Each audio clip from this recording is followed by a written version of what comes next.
అడిగినాం ఇప్పుడు ఎంత చేసినాము స్మెల్ వస్తుంది. ఏం చేస్తాం? ఎంత ఫినాయిల్ పోసినా ఏది పోసినా వస్తుంది. ఏం చేస్తాం? ఎక్కడ పోలేని పరిస్థితి మాది. ఇప్పుడు మళ్ళీ ఎలక్షన్స్ వస్తున్నాయి, నీళ్ళు అట్లా పొంగుతారు. మరి ఎవరికి వేద్దాం అనుకుంటారు ఓటు? మేము మాకు ఎవరు మంచిగా చేస్తారో మేము వాళ్ళకి వేస్తాం ఓటు. మరి మేము ఈ పరిస్థితిలో ఉండి వాళ్ళకి ఓటేసి ఏం లాభం? అందరు వస్తారు మాకు ఓటే అని అడుగుతారు, అందరు వస్తారు మాకు ఓటే అంటారు. మా పరిస్థితి ఎవరు పట్టించుకోరు. మరి మేమేం చేయాలి? పడగల కింద కూడా నీళ్ళు ఇట్లా వెళ్తుండే మాకు పండుకుంటే, కింద పండుకుంటే. ఇప్పుడు గత 10 ఏళ్ళుగా బీఆర్ఎస్ అధికారంలో ఉండే, ఇప్పుడు కాంగ్రెస్ వచ్చింది. కాంగ్రెస్ వచ్చి మాకు ఏం చేస్తుండ్రు? అగో మొన్న తెచ్చిండు వాడు బ్రిడ్జి కూడా కొడతామని ఊళ్ళ కొట్టిండు. అది ఒక 6 నెలల దాకా కట్టేసే బ్రిడ్జి వచ్చే.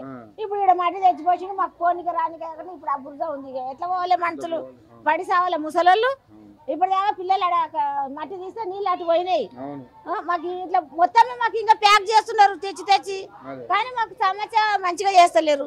ఇంకేమనుకుంటాం అయ్యా? మాకెవరు ఆ మోరు పెద్దగా చేసి మీరు ఓటేస్తే ఇది చేస్తామని చెప్తారు తప్ప ముందైతే చేయరు కదా. వాళ్ళు వాళ్ళు వాళ్ళు చెయ్యరు, మేము చూస్తున్నాం. చెయ్యరు వాళ్ళు. మేమే రోడ్ వేసుకున్నాం తెలుసా, 20-20 వేలు పెట్టి. అక్కడ అక్కడ ఇక్కడ వాళ్ళు అక్కడ వాళ్ళు ఆడి వరకు వాళ్ళు వేసుకున్నాం. అతుకులు వేసుడు గవర్నమెంట్ వేసింది ఇట్లా ఉండదు కదా. మేము వేసుకున్నాం, మా ఇంటి పోటీ మేము వేసుకున్నాం, వాళ్ళ ఇంటి పోటీ వాళ్ళు వేసుకున్నారు.